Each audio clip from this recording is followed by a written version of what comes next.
this is Sarah with MyNaturalBabyBirth.com. Today we're talking about the one and only way you should be sitting while you're pregnant.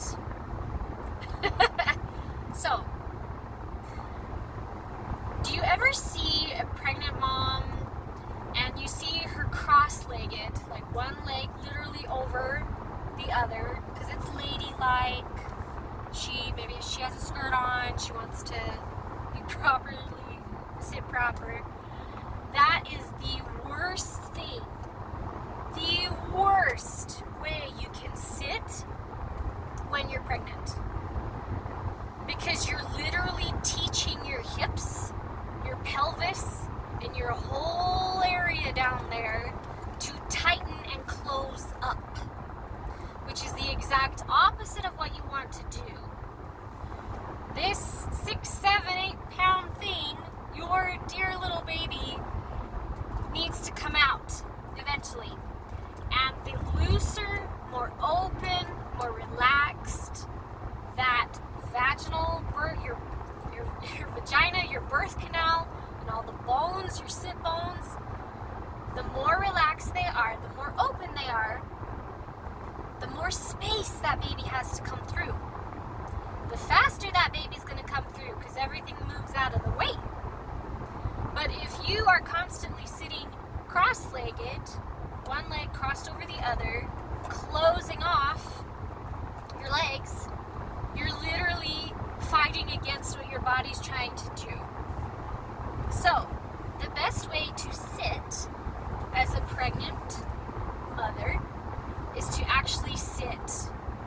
I call it Indian style.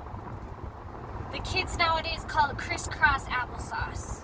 It's also known as Taylor style. When I was a kid, it was called sit Indian style.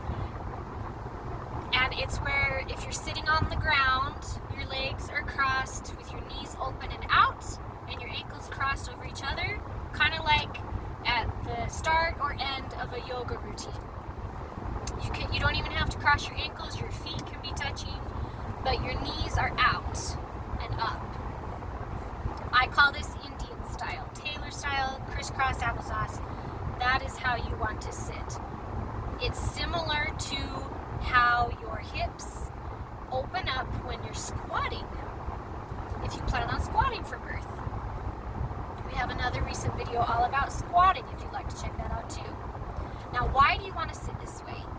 Because, as you may have guessed, it naturally opens up, loosens, stretches, makes you more flexible down there, so when the time comes and your legs are being held back, or you're squatting, or you're laying on your side holding a leg up, or you may even be on your hands and knees, your body can naturally create the space because you're loose and flexible, which is a good thing to have.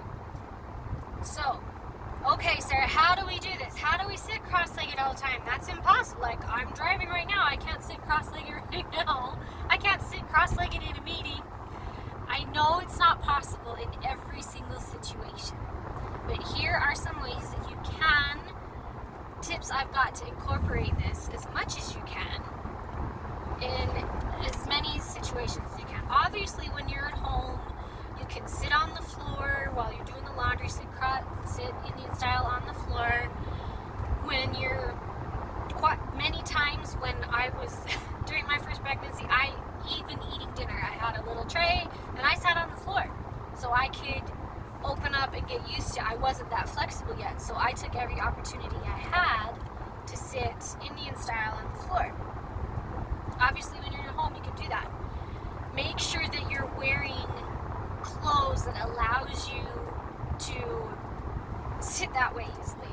So, no skirts, no jeans. Yeah, most jeans, they might pinch after a while, or they're not flexible enough. Some maternity jeans are great. In my experience, most of them aren't. So I would prefer yoga pants, leggings, athletic leggings that are super flexible, so that no matter how you're sitting, you're not inappropriate and it's not uncomfortable and you can still move around freely. They even make those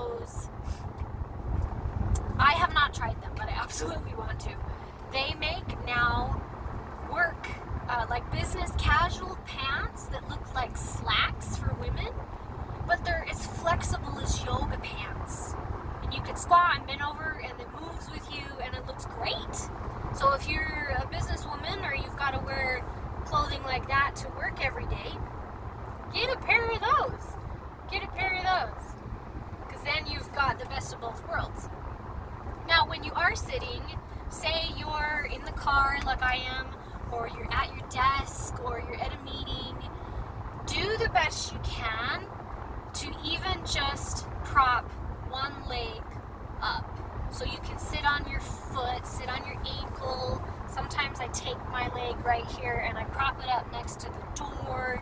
If your seat allows you to, because there's not like handlebars or armrests next to you that block the way, you can still sit with one knee out and one foot propped up and a little more open.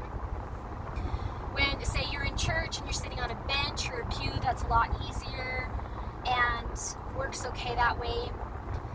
But, I mean, do what you're comfortable with. But you can find that no matter what chair you're in, there is a way to still arrange yourself that's a little more open, that's a little more Indian style, that is not inappropriate, and you're still comfortable and still getting the results that you want. And you know what, honey? Most of the time, because you're pregnant, as long as you're showing and they know, they're not going to say anything. Because they're going to know that you may be uncomfortable, you're hot, you need to move, you're going to be needing to move often anyway. They're not going to say something. Who cares? Who cares? And you know what? If they do have an issue with it, that's their problem. That's their problem. You're doing what's best for you. You are treating your body the way that's going to support you best. And if that means making yourself a little more comfortable by sitting Indian style or crisscrossing with your knees out on occasion, do it. Great. Do this, and if you'd like to learn more about how to have a much more natural, calm, relaxed birth, decreasing your risk for complications or issues so you have a birth that's enjoyable, quick, pain-free. Yes, it's possible. I've put everything that I learned and did for myself to achieve those same results in my ebook. It's called Relaxation Through Childbirth, 3 Simple Ways to Ease Tension and Enhance Joy.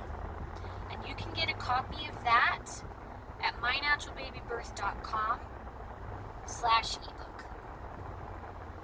Every mom deserves to have this knowledge that will help her have a more enjoyable experience, and I'm happy to share it with you. So go to mynaturalbabybirth.com/ebook, get yourself a copy, and let me know how things go. Send me a picture of you sitting crisscross applesauce, and I look forward to seeing you in the next video.